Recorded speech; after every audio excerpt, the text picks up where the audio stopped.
منڈی بہاؤالدین سے خبر شامل کرتے ہیں ہمارے نمائندہ شاہد راٹھور سے۔ ڈی پی او ساجد حسین کھوکھر کی ہدایات پر ضلعی پولیس کی جانب سے ناجائز اسلحہ رکھنے والوں اور نمائش اسلحہ کرنے والوں کے خلاف بھرپور کریک ڈاؤن جاری۔ ضلعی پولیس نے ضلع بھر میں مختلف علاقوں میں کارروائیوں کے دوران 55 ملزمان کے خلاف مقدمات درج کر کے گرفتار کیا گیا، جن سے مختلف نوعیت کے 55 آتشی اسلحہ برآمد ہوئے، جنہیں قبضے میں لے کر تفتیش کے عمل کا آغاز جاری ہے۔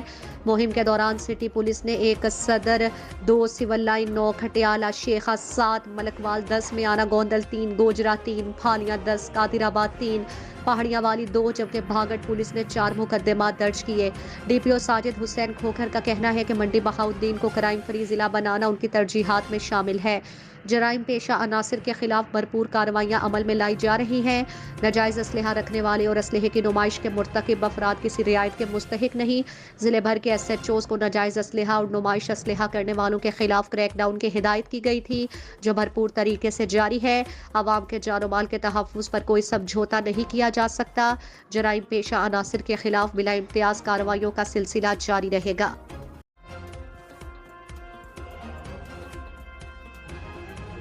Pakistan Tehreek Insaf sports and culture wing Karachi کی جانب سے تعارفی تقریب کا انعقاد کیا گیا۔ قائد حزب اختلاف سندھ حلیم عادل شیخ دعا بھٹو بھی تقریب میں شریک ہوئے۔ تقریب میں اسپورٹس اینڈ کلچر سے وابستہ کھلاڑیوں، فلم، ٹی وی اور اسٹیج کے سینئر نامور فنکاروں، ہدایت کاروں، شاعر ادیب کے علاوہ اینکرز بھی شریک ہوئے۔ تقریب کی میزبانی کے فرائض انصاف اسپورٹس اینڈ کلچر ونگ کے جنرل سیکرٹری امان اللہ شاہ اور انفارمیشن سیکرٹری کاشف نظامی نے انجام دیے۔